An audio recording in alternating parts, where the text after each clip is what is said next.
Conversations are ongoing. Some issues still need resolution, but we are getting very close on the national security supplemental. Developing now, we are awaiting more details about the bipartisan border deal. Senate Majority Leader Chuck Schumer has said that there's going to be a procedural vote that will happen sometime next week, but it faces a very unlikely path in the Republican-controlled House.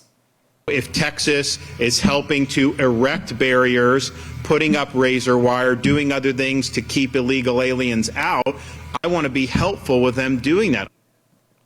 That was Florida Governor Ron DeSantis, the former Republican presidential candidate, announcing in a presser earlier that he will deploy 1,000 members of the Florida National Guard to help in the effort to secure the southern border in Texas, where Governor Greg Abbott has declared an invasion amid a surge in migrant border crossings. Now, DeSantis is one of a handful of governors who have signaled full support for Abbott's actions, which include adding border barriers like razor-barbed wire that have turned deadly.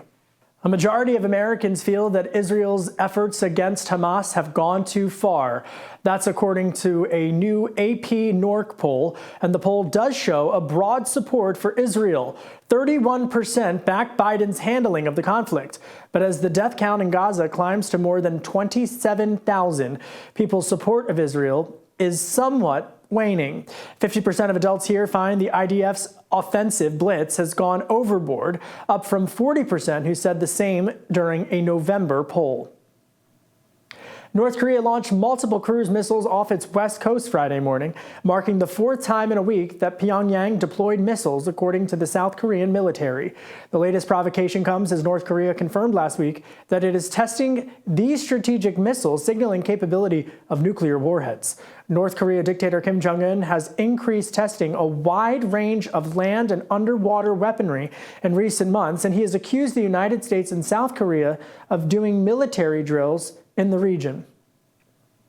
Joining me now to break down all things that are going right and wrong in the world is The Hill's national political reporter, Cate Martel. She is also the author of what I describe as my favorite midday newsletter, the 1230 Report. Go on thehill.com and subscribe to it. Cate, first of all, happy Groundhog's Day. As a Pennsylvanian, I will wish that to you. And spring, by the way, is going to come early. You know, happy Groundhog Day. It's a good thing that we have a groundhog to tell us the forecast the next 6 weeks, because we don't have any other ways of forecasting that. So thank you to Puxatawny Phil. You know what? The AI transcriptions can't pick up the humor, but I did. And just know that Pennsylvania loves Puxatawny. Cate, a new CNN poll has Trump leading 49% to 45%. All right, so what's been the shift? Because now Trump seems to be getting a little bump in the polls. Yeah, he does seem to be getting a bit of a bump in the polls. And, you know, I attribute this to Biden's approval ratings being fairly low.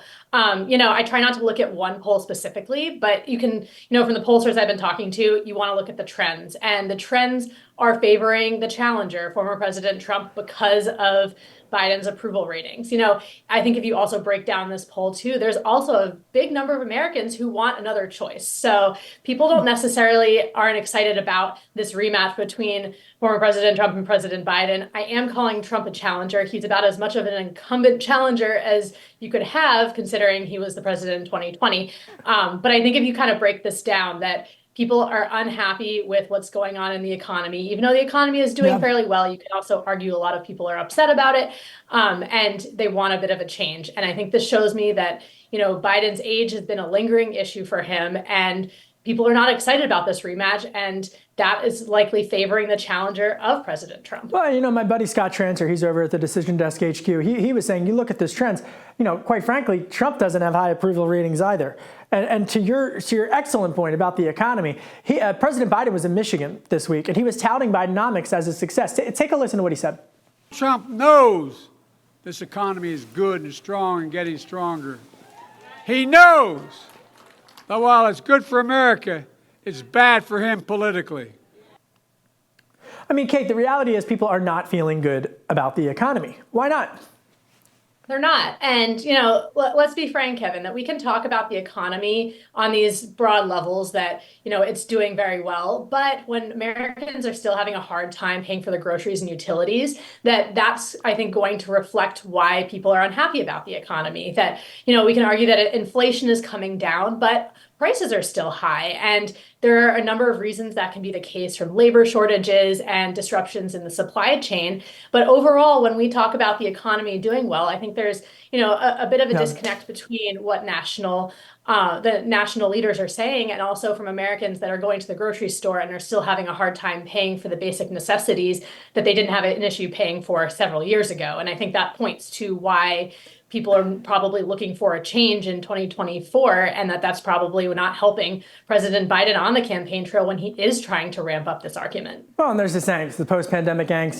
The analysts up on the street are saying the geopolitical risk also adding to this uncertainty. China's economy shrinking, China's economy missing estimates for what it was trying to do last year. That's also adding some global risk as well. Biden, I'm used to the Democrats and President Biden attacking the bank CEOs, but now he was switched that earlier this week. I don't know if you saw this. He's attacking the grocery store CEOs for ripping people off.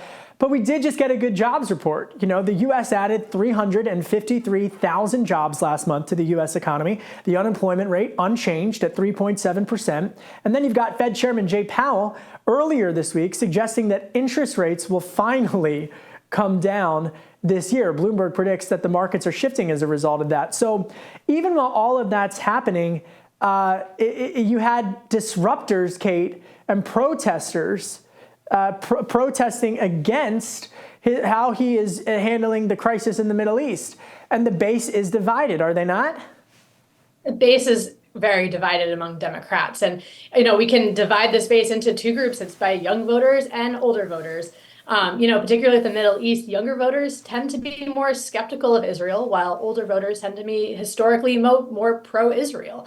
And I think we're seeing a really big problem with that for Democrats and for Biden. And I'm not necessarily saying that these younger voters would vote for Trump. That's not necessarily how this would play out. But if younger voters aren't motivated to vote for Biden, then they stay home at the polls. And that can have a huge effect for Democrats, not only at the presidential level, but in House and Senate races if they're not motivated. So, I think this difference and divide within the Democratic Party is a huge problem. That's probably what I would argue is probably one of the biggest problems for President Biden's reelection campaign, possibly even more than the economy. Well, in a state like Michigan as well, where it's such a battleground, obviously Democrats want to win Michigan. It's part of Biden's path back to the White House. All right, time for, I guess, the fun stuff. But this next question to me, I'm sorry, guys, it's no longer fun. I'm so sick of talking about this.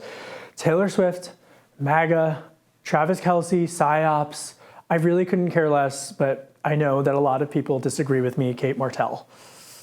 You can see me lighting up as you're bringing up Taylor Swift. Anytime you want to talk about her, just come find me, Kevin. I love her music. This is the part that I don't like. I'm a Swiftie. I've said it before. I love Taylor Swift's music. I'm annoyed that she's rooting for the Chiefs. She previously was a Philadelphia Eagles fan. I apologize for interrupting you. I'm just sick of this whole PSYOPs baloney.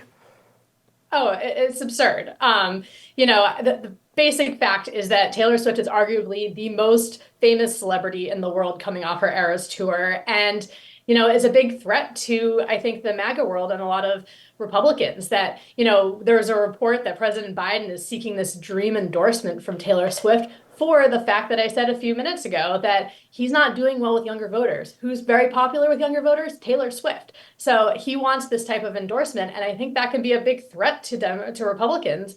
Knowing that she is by no means a Republican. She endorsed Biden in 2020. And that's why we have some of these conspiracy theories. The major one is that the NFL may be rigging some of the games in favor of Taylor Swift's boyfriend, Travis Kelce. And, it's all tied in. And I think that we can talk about these little details of these conspiracy theories that are completely unfounded. But the overall message here is that Republicans see Taylor Swift as a threat because she does really well with younger voters and she's very popular in the world. And, she's probably not the person that you want to pick a fight with if you're looking for popularity in 2024. I just want to know, I just can't wait for the game. You know this. I love the Super Bowl every year. It's an American holiday. All right, my producers tell me that you have a thing with candy salad. I'm not up with the youth's trends. What's going on? You got to start from the beginning with this one, Cate. Very happy you brought this up. All over my social media feeds, both TikTok and and Instagram that is completely filled with people making these candy salads, and it's a combination of all their favorite candies into one bowl. They're Valentine's Day themed one. Candy salads? Do they put lettuce in this thing? Like, Oh, you have fruit salad. Not all salads have lettuce. do you put vegetables with the candy?